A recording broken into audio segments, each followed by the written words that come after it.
Hey everyone, today I want to talk about SKIRK and her potential role in Genshin Impact. Now, there's been a lot of speculation, especially with leaks, suggesting that SKIRK will be a Cryo DPS when she eventually becomes a playable character. But, personally, I don't think that's going to be the case. SKIRK was first introduced at the end of Fontaine's main story arc.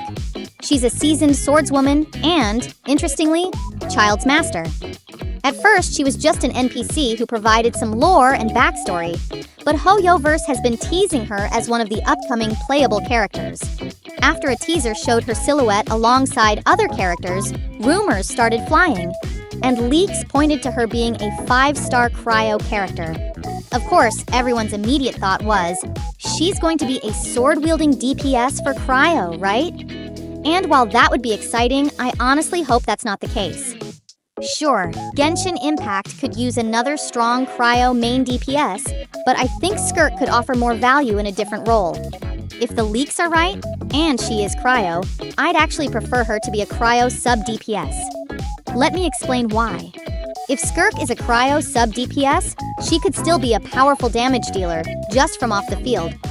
Imagine the possibilities this could bring to team comps, especially with Cryo synergy in Melt, Freeze, and Supercharge teams.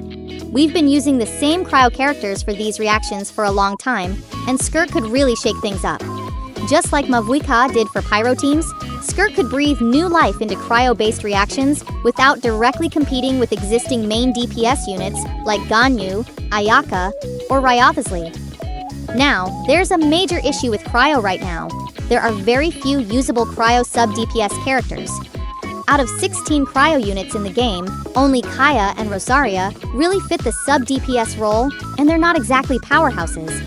They're good for Cryo application, but they don't deal much damage on their own. SKIRK could change that by not just applying Cryo, but dealing significant Cryo damage herself, making her a valuable part of any team that relies on elemental reactions. If SKIRK were to be released as a main DPS, it could even cause problems for Ryothasley, who's currently considered the strongest Cryo DPS. If she power creeps him just after his rerun, it could be a bit of a disaster for players who pulled for him. But, as a sub-DPS, SKIRK would avoid that issue entirely. Ryothasley would maintain his spot, and we'd finally get a much-needed Cryo sub-DPS to balance things out.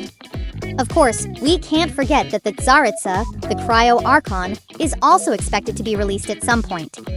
If she's designed as a Cryo sub-DPS, she could potentially outshine SKIRK in that role.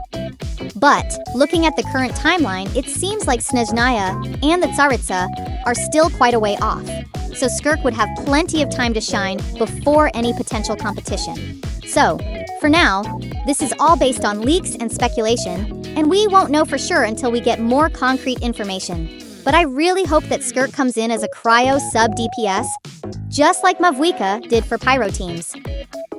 Her release could really refresh the Cryo role and open up some exciting new team comp possibilities. But again, we'll have to wait and see. Thanks for watching, and as always, take those leaks with a grain of salt. We'll keep an eye on future updates for more info. Catch you in the next one.